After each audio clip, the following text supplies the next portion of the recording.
Why is salvation said to be only in the church? A deeper spiritual meaning. What if salvation is not about belonging to an institution, but about entering a state of consecrated living? When ancient texts declare salvation is only in the church, are they excluding humanity or inviting us into something far deeper? Today, we explore a powerful spiritual idea from Tantagamangal that challenges conventional thinking about Moksha, Dīkṣā, and liberation. Stay with me, because this teaching is not about fear or limitation. It is about inner transformation and disciplined awakening. 1. What does salvation only in the church really mean?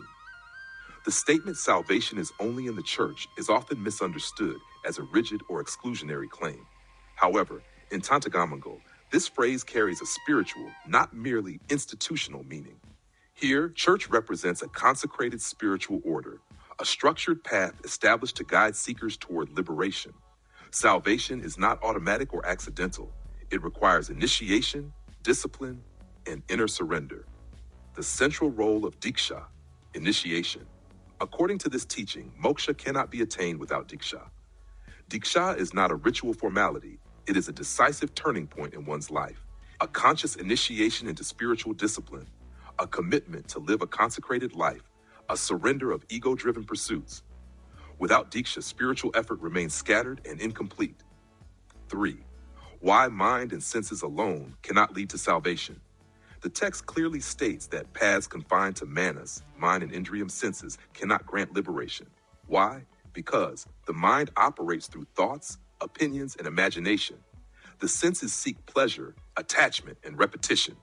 As long as one functions within these limits, one remains bound to karma and cycles of experience. True liberation begins only when one transcends both mind and senses. 4. Salvation as a consecrated way of life. Salvation in this view is not a belief, it is a mode of living. The church symbolizes a life of dedication, a life of discipline, a life of consecration. Only by stepping into such a life, guided, initiated, and sustained, does one move toward moksha. Conclusion.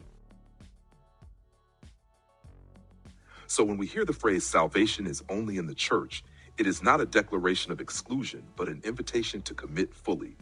Salvation does not arise from casual spirituality, intellectual inquiry, or sensory practices alone. It arises from total alignment, inner initiation, and consecrated living. Spiritual freedom demands structure, surrender, and seriousness. In an age of convenience-based spirituality, Tantagamangal reminds us that liberation is not found by wandering, but by entering deeply into a disciplined path. If this reflection added value to you, consider sharing it with someone who is genuinely seeking deeper meaning beyond surface-level spirituality. If you found this exploration meaningful, like the video, subscribe and join the conversation, because true questions lead to true transformation.